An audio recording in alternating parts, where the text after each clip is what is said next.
Welcome to the Personal Pension Radio Podcast, where it's all about helping you complete your financial journey to retirement.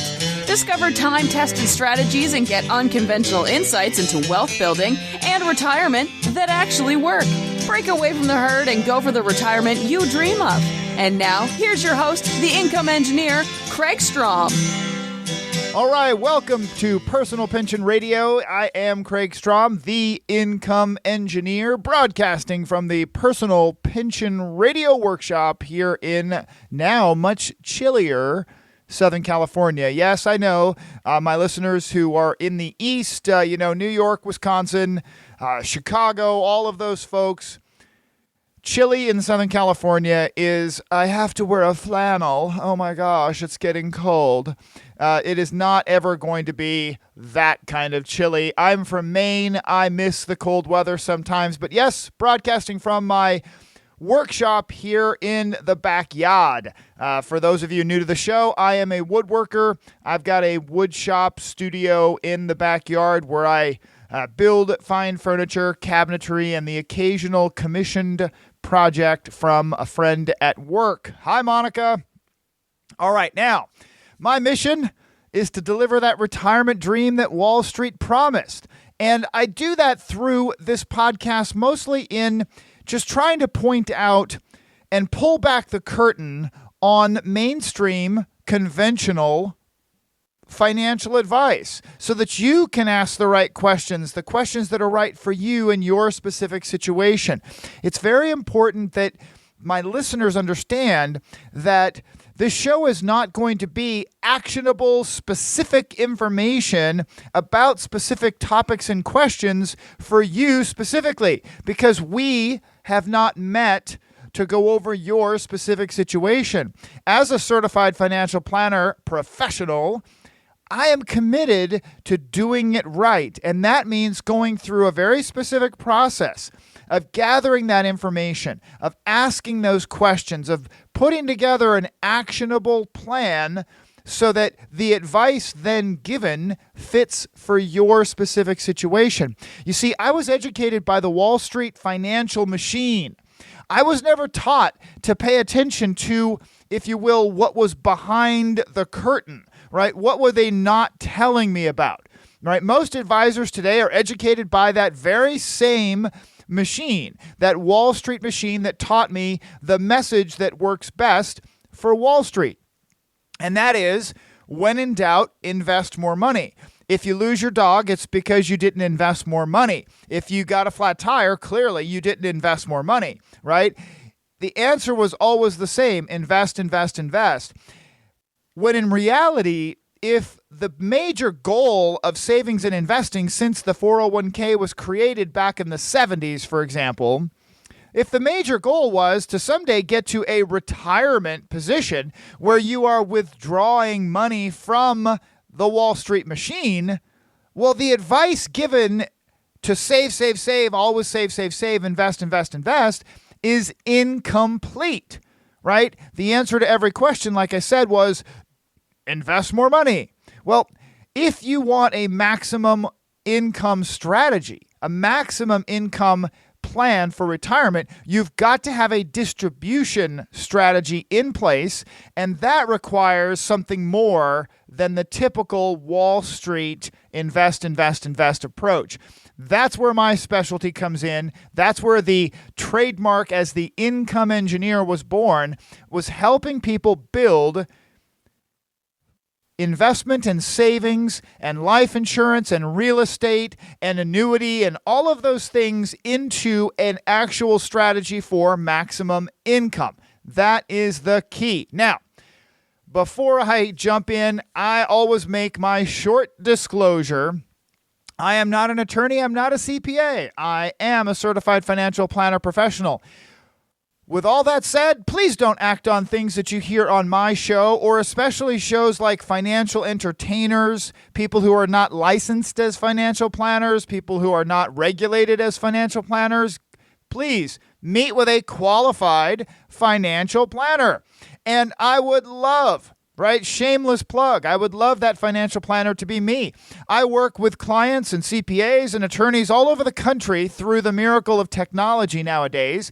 Just had a great conversation with a new CPA who was introduced to me. She lives in Chicago, and the CPA that introduced her to me met her at a conference in Florida. Right? So they met at a conference in Florida and said, you should talk to this guy, Kraig. And she and her two clients, actually, two different calls this last week, called me from Chicago. Week before that, I was talking with a new client in New Jersey. I love it. So you can always email me, Kraig, Kraig, at kraigstrom.com. Now, somebody asked me about the financial planning steps not long ago. They were asking, well, you mentioned these steps. Well, what are these steps? Well, as a certified financial planner professional, we are committed to, number one, following a code of ethics. First and foremost, integrity being the key. Absolute integrity, being the number one most important thing. And of course, you hear that all the time. Myself, I look at the integrity piece and I look at it like this. If I take care of my client's wallet, my wallet will be fine. That's integrity to me in the financial world. It's just doing the right thing. Objectivity, being able to step back and look at things from an objective point of view and not just being selfish about it and looking at it, what's in it for me.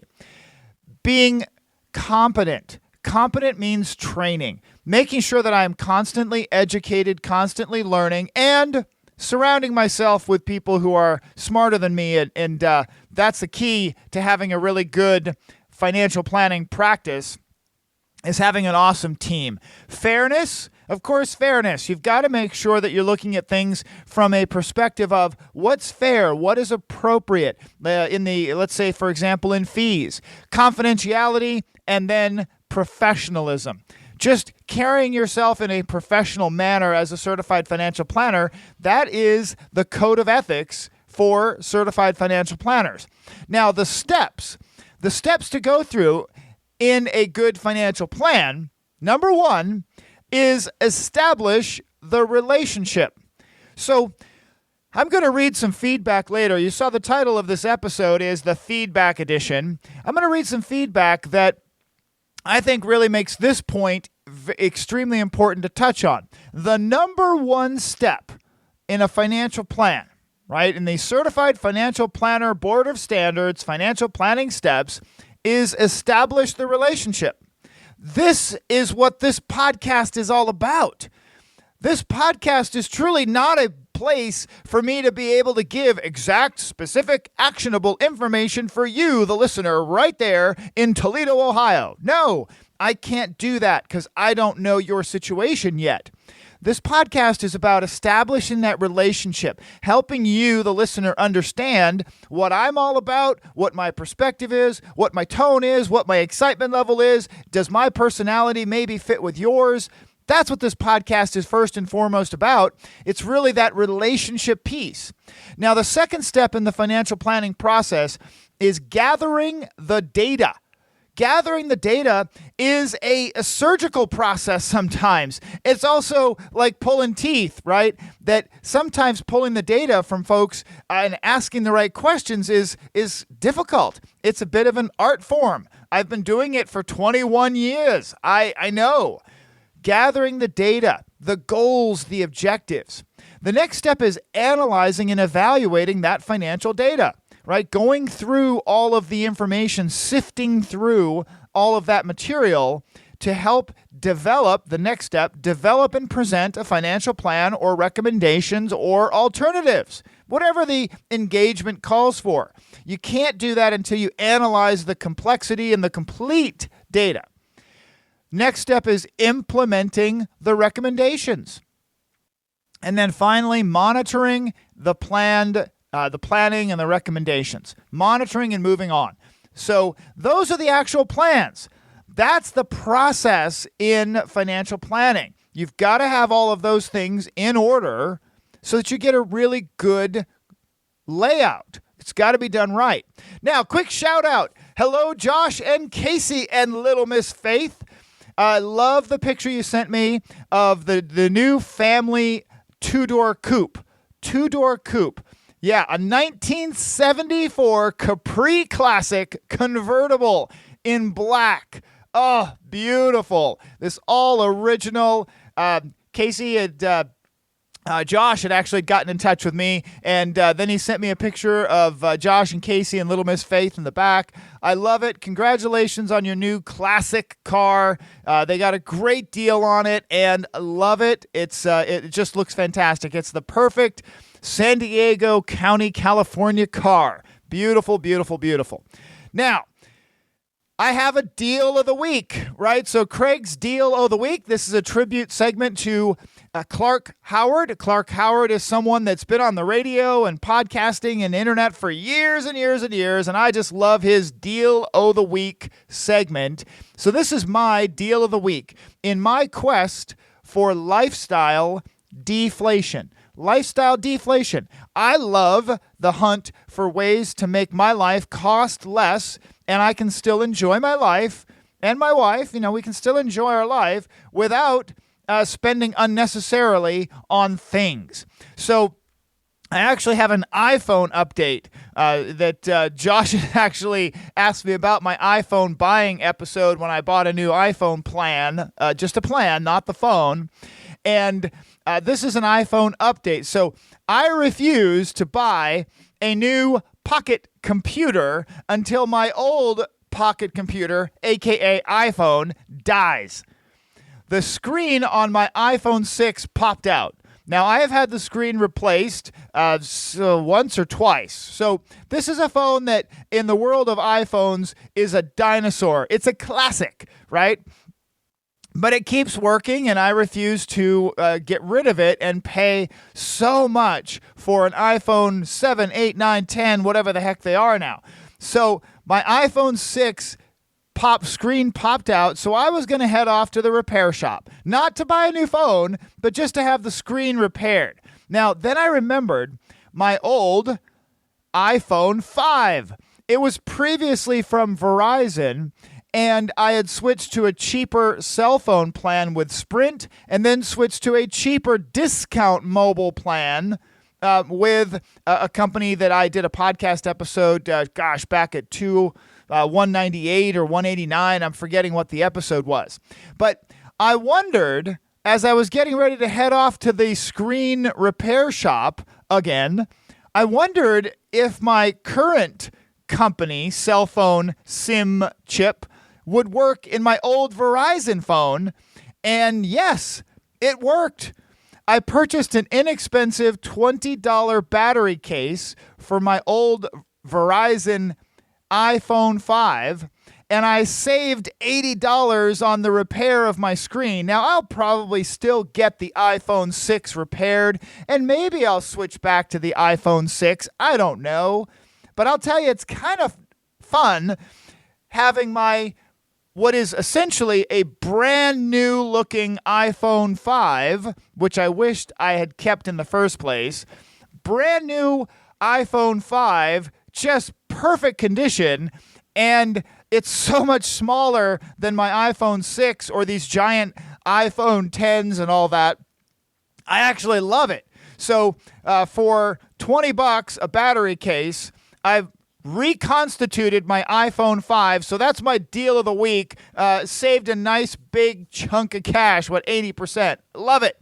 Now, watch your step, right? Last episode was actually talked about saying no to your kids. Protecting your own personal financial position by saying no to your kids. If you're having struggles with that, please go back and check that out. This episode, this is important. With everybody changing jobs, and people have been changing jobs nowadays, it's consistently changing jobs, jumping back, not back and forth, but jumping from one business or company to another. I've heard it countless times that people are changing jobs because they're getting picked off by recruiters and such, and they get a better offer from a company B, C, D, whatever it is. Now, here's the thing. In many cases, that means there is a 401k, a company 401k that needs to be rolled over. it's very important that you hear me. If you have a company 401k out there, there is some specific protection for that 401k that is built into the federal code, the federal laws around 401k. And if you do not carefully manage what happens and where your 401k goes, you could lose some of that protection. So here's what I'm talking about. 401k assets are ERISA protected, Employee Retirement Income Security Act, ERISA.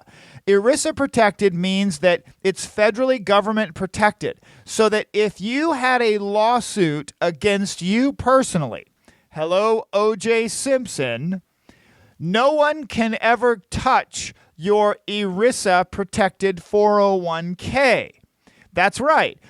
That's why OJ is still rich, because he has millions and millions of dollars in ERISA protected retirement plans. So if you roll over a 401k to an IRA, an individual retirement account, if you roll that old company plan into an IRA, well, the code says, or the law says, that the fruit of the tree is protected as well. So if that IRA came from a 401k, it still carries the protection if you can trace it back carefully to the origin, which was the 401k.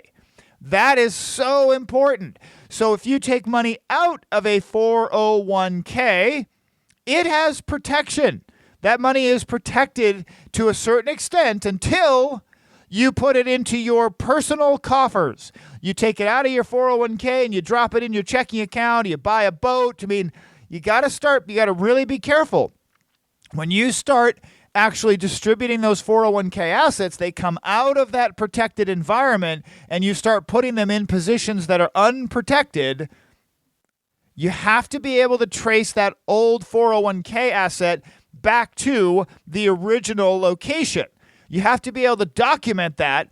If you were ever sued, if you ever had a judgment against you, if you ever had a bankruptcy against you, all those kind of things that you had to do, you've got to be able to trace back the origins of any of that individual retirement account money back to the 401k. So it's important to maintain records on your 401k assets, where they were transferred to, what you've been doing with them, so that you could, if you had to, protect yourself in a lawsuit or a creditor attack or something like that.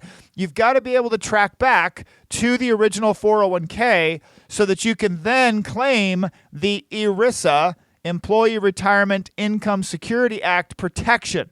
That fruit of the tree protection is only going to help you if you can actually trace it back. If you start mingling up assets with your personal assets and you're taking withdrawals and you're just dumping it in your checking account and you're not really paying attention to it, but you've taken large withdrawals, that's not going to help you anymore. That's going to be attachable by creditors most likely. So keep that in mind. Now, on that same note, watch your step. A recent study that I read said that 70% of Americans are rolling over their 401k without any advisor help, without any help at all, right? And I'm guessing many of you listening right now had no idea that your 401k was such an amazing protected asset, right? That it's so protected. And yet, 70% of Americans are rolling over, willy-nilly, rolling over 401ks without any advisor help. If you do your own financial planning, why not? Why do you pay someone to repair your car? Why not you just watch a YouTube video and repair your own car or do your own dental work, right? Why are you doing your own financial planning? Be careful out there is what I'm saying. Get some help. Ask questions. Make sure that you're not making a mistake that can't be corrected later. Oh my gosh, I've seen that so many times. Recently actually met someone who had commingled assets. Very similar to the situation of a 401k, where they inherited money and then they put that money in the joint checking account with their spouse, and their spouse was hit with a creditor judgment. Guess what? The inherited asset is completely attachable because it's in the joint checking account now. They did their own financial planning. They did their own financial brain surgery, made an enormous mistake, and because they commingled the assets from her retirement, they were completely vulnerable with his lawsuit. Husbands and wives, doing your own financial planning, you might want to contact a great financial planner, Kraig with a K at kraigstrom.com. Give me an email. Let's chat before you make that 401k rollover mistake. Now, in this episode, in the last episode, in the listener questions and observation section, we had a great question from Kate that was asking about settling an estate and how to divide up the assets with their children. If you're looking at your own estate planning, your own living trust, wills, powers of attorney, and all that, please go back and listen to the last episode, episode 210, where I go through a detailed explanation of my thoughts on how to settle an estate. How to go through that estate planning question is critical, and I've got my take on it. If you love your kids, bottom line, get a living trust. Get a living trust in place. By the way, I actually have a number of people that are giving living trusts, estate plans, to their kids for Christmas presents, because I have an awesome arrangement with my law firm to do full estate plans at a discount for my listeners. I've got a number of people that are actually giving living trusts, full estate plans, a little ahead of Christmas, but really as Christmas presents, as love gifts to their children. They're getting their own plan done, but they're also giving living trusts, estate plans to their children who have grandkids, etc. I can help. Kraig with a K at kraigstrom.com. Now, in this episode, as it says, this is the feedback edition, right? I went through some of my reviews on iTunes. Now, this can be scary, delving into the reviews, because you cannot please everyone all the time. But here it goes. I just went through my reviews on iTunes at random. Now, for the record, as far as I can remember, I have a 4 out of 5 star overall rating on iTunes. And that's great. But that means for sure that I cannot please everyone. So I will start with a few that are they just happen to be the nice ones, because inevitably there's going to be some that are not the nice ones. So let's just take a few, right? So Kraig with a C writes, "This is wonderful. This podcast inspires me to want to move." I love that. It was probably referencing the frogs on the log. Quick sidelight, 4 frogs on a log is one of my favorite little stories, that you've got 4 frogs on a log and 3 of them decide to jump. How many frogs are left? 4 frogs on a log and 3 of them decide to jump. How many frogs are left? Well, 4 frogs are still on the log because 3 of them only decided to jump. I didn't say they jumped. You've got to move. You've got to actually jump off that log and go do something about it. And I love the internet and eBay world, because when I heard that, I forget where I heard the 4 frogs on a log.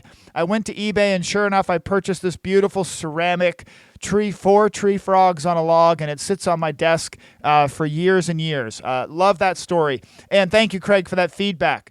Now, Stan writes, listen to a lot of financial podcasts. Don't subscribe to many. This one is worth subscribing. I love that. Short and sweet. Fantastic. And then Max. Max is a little bit more excited. Max says, "This is hands down one of the best podcasts on personal finance. Most other podcasts focus on wealth accumulation. This is the only podcast I know of where they discuss how to take distributions safely and efficiently."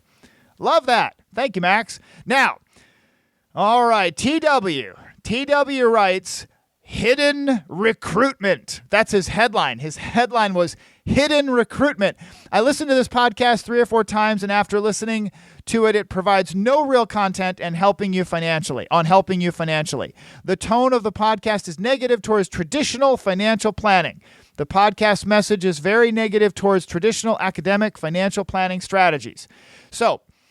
And he goes on to say, provides no real financial advice or ideas on how to obtain better results. Now, so the answer to, I got to give some feedback, TW, because this is, after all, my microphone, right? But hidden recruitment, I don't think it's hidden at all. I would love all of my listeners to email me at Kraig@kraigstrom.com for their own personal assessment, right? There's no hidden recruitment. I am completely out there in front saying, this show is about building a relationship first, but I would love to have a personal conversation. And I've had many, many personal connections with listeners who have done just that. They sent me an email, Kraig@kraigstrom.com, and whammo, we're having a conversation. I hope that listeners get to know me. Remember, this is relationship first, the first step in the financial planning process. I hope that you get to know me, that you know how I think, that you know how I sound, that this is me. I'm not acting. I'm just this excited and energetic all the time. Someday I'll slow down. Not sure when that is. About financial planning is the idea. It's all about financial planning, but relationship first. And I can't give specific advice about any one individual that might be listening, right? And if it clicks, if all of this clicks, someone will be motivated, as we said earlier, to get off the log and give me a call. Now, academically based advice that I'm bashing or being negative about academically based advice, yes, I am. I absolutely am. I'm upset when I think about the academically based advice out there that was taught to me when I was a young financial advisor. It's just incomplete, and it's just not doing the job for the average person trying to get to a maximum income retirement. It is failing. It's not working. All right, now, Bull D, I'm not sure all of these names. Bull D says, beware of advice given. You always have to be concerned when a host bashes other successful personalities who has proven track record in order to build their own self-worth. Wow. Bashing others. I'm sorry if it comes across as bashing others. You know, and obviously people are going to refer to Dave Ramsey in this because I do talk about Dave Ramsey. And I guess it's more like, I'm not necessarily talking about, I guess it's not Dave Ramsey in specific. Dave is just the poster child for unlicensed, unregulated financial entertainers who are giving out, in many cases, very damaging, incomplete advice. That's what bothers me, right? And it's not about my personal self-worth. It is about protecting you, the listener, warning you, hopefully getting you fired up to pay attention, to ask your own questions, to be ready to protect yourselves from that kind of incomplete financial entertainer advice, right? And proven track record? What kind of proven track record? Just that you're able to sell books and fill up conferences full of people who like to soak up your unlicensed, unregulated, incomplete, not fully accurate financial advice? That's not a track record that I want. Right? It's not a track record that I personally want. And yeah, that's the only way that I can get people's attention sometimes. And it's not about my self-worth. It's about taking care of you, the listener, and hopefully preparing you to recognize that kind of message and beware, be cautious. All right, one more. Let's see. I didn't actually, this person by Ready. Oh, this is somebody who had a different title, no name in this one. Looks like, here we go. I listened to quite a few podcasts. Each one bashes the 4% rule, but he never gives an actionable plan outside the 4% rule. The answer is always contact him for a one-on-one. Yeah, absolutely. The 4% rule, for everybody who may be new to it, the 4% rule has been out there in the financial world for decades. And it's said that when you get into retirement, if you just stick with taking out only 4% of your retirement money each year, you might maybe possibly not run out of money before you die. You heard me say that very specifically. You might maybe possibly not run out of money before you die, because the 4% rule was created 30 some odd years ago. It doesn't work, folks. The financial world is extremely different today, and people have not been able to successfully retire on the 4% rule. I mean, it just doesn't work like it had originally been projected. Now Wall Street has finally admitted that in some circles and come back and said, yeah, maybe you should only take out 3 or 3.5% of your retirement assets. What? Think about that. If you've got $1 million saved up, which very few people do, and you get to retirement and we say, you should only take out 4% of your retirement assets. And you say, well, what, $40,000? That's not right. 40,000, really? Yeah. Oh, by the way, there's about a 12 to 15% chance that will be too much, that you or your wife might die broke. Well, what do we do? Maybe you should try and only take out 3 or 3.5%, right? That's the 4% rule, folks. Why would I want to tell you that the 4% rule was okay? What I'm trying to do is say, hey, the 4% rule, if you're hearing it, definitely don't retire on the 4% rule. The only way to really then help you is to point you in the direction of a qualified, certified financial planner. And if it's not me, find another person who understands why the 4% rule is broken and that can help you put a plan in motion to avoid it. And I'm just suggesting, right, because this person says the answer is always contact me, contact Kraig. Yeah, I just happen to be one of those people that knows exactly why it's broken and how to avoid it.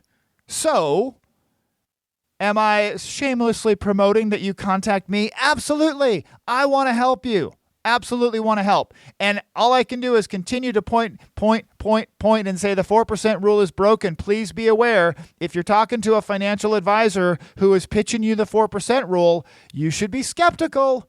Now, let's see. Here's a good one by Vex. Down to earth and entertaining.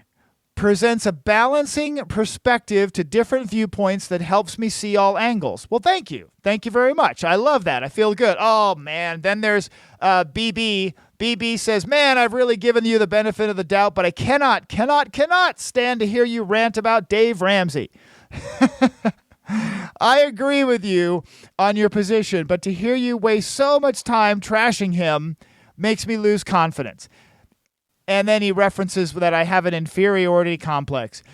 Oh, you know what? This is good therapy because I really don't feel like I have an inferiority complex with Dave Ramsey. It's more about just bringing everybody's attention to it, being completely sincere about this. Dave Ramsey is, and I'm going to say Dave Ramsey and his team, absolutely amazing American story. One of those things that was kind of like could only happen in America kind of story. Someone that essentially he went bankrupt basically, just so much debt and his businesses all failed and it was this and that. And you listen to all of his stories and read his books and yet he and his wife put together a plan that said, we're going to go in this path. We're going to go in this direction. And again, only in America. I swear, it's not only in America, but in America, it's an amazing, amazing success story that the machine that Dave Ramsey has then been able to build around him, the marketing machine, the publishing, just everything that they do,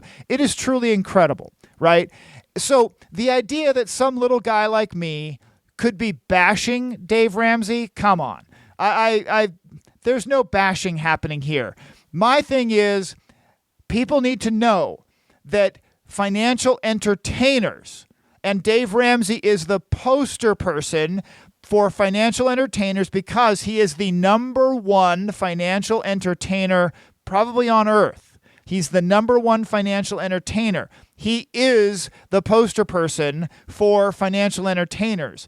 And what I'm trying to do is point out the cautionary tale of listening to financial entertainers who give out 30-second soundbite advice that then people who are listening, who are not then going out and doing their own homework and asking their own questions, that they're just sheeple following the financial entertainer's advice.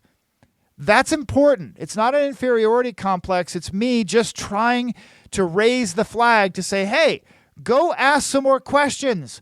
Step out of the sheeple line and ask some questions, because there is no regulatory oversight. There's no rules governing financial entertainers. And sometimes the advice given by financial entertainers, and yes, especially Dave, is extremely bad. It is bad. It is so bad, I believe, that if he were a legitimate financial planner, a legitimate financial advisor, regulated, he would be in trouble. Absolutely in trouble. There's no way he would be able to get away with doing the things that, as a regulated, licensed financial advisor. In fact, he's actually said that before. He's actually said it publicly. That's why he no longer has any of his financial licenses except for real estate, because he didn't want to be controlled by regulators, right? So take it for what it's worth. Everybody, negative or positive, I so appreciate the feedback. I really do. I appreciate the passion. I still am going to continue in my own small way here on my little microphone to warn you, if I can, of things that you really should watch out for, to empower you to ask your own questions, to stop and say, hey, you know what? Yeah, maybe that person is, a big book publisher or has a great big, platform show that he does this and that. Well, is that really the right advice? Maybe I should ask a few more questions. And I'll finish with this. Eric, thank you so much for this simple, just straightforward review. Kraig does a great job providing the nuts and bolts of good financial planning. I love that. Thank you so much. I really appreciate it. We'll finish with that one. Now, after those negative reviews, I need a hug. I need a big hug. So please go to iTunes and leave me a great review. iTunes, SoundCloud, iHeartRadio, wherever you listen to your podcasts. I would so appreciate it if you can help me bump back up to 4.5 stars, maybe.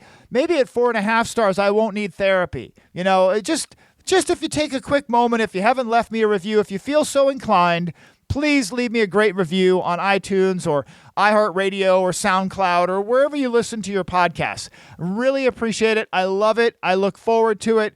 And I'll talk to you again soon. Take care. Thank you for listening to the Personal Pension Radio podcast. We took notes for you, so if you missed any part of the show, you can find a full transcript of each episode at personalpensionradio.com. Be sure to download your free retirement income crisis report at personalpensionradio.com. While you're at it, we would appreciate some iTunes love. Please leave us a fantastic rating on iTunes by going to personalpensionradio.com/iTunes. Thanks again for listening. Now for the disclosure. Information presented is for educational purposes only and is not intended for solicitation, sale or purchase of any security or financial product. Be sure to first consult with a qualified financial advisor and your tax professional before implementing any strategy discussed here. The term personal pension refers to a marketing name designed to educate future retirees and retirees about the economic principles behind creating their own pension-like income. The term personal pension is not intended to be confused with a defined benefit pension plan offered by an employer or by a government entity.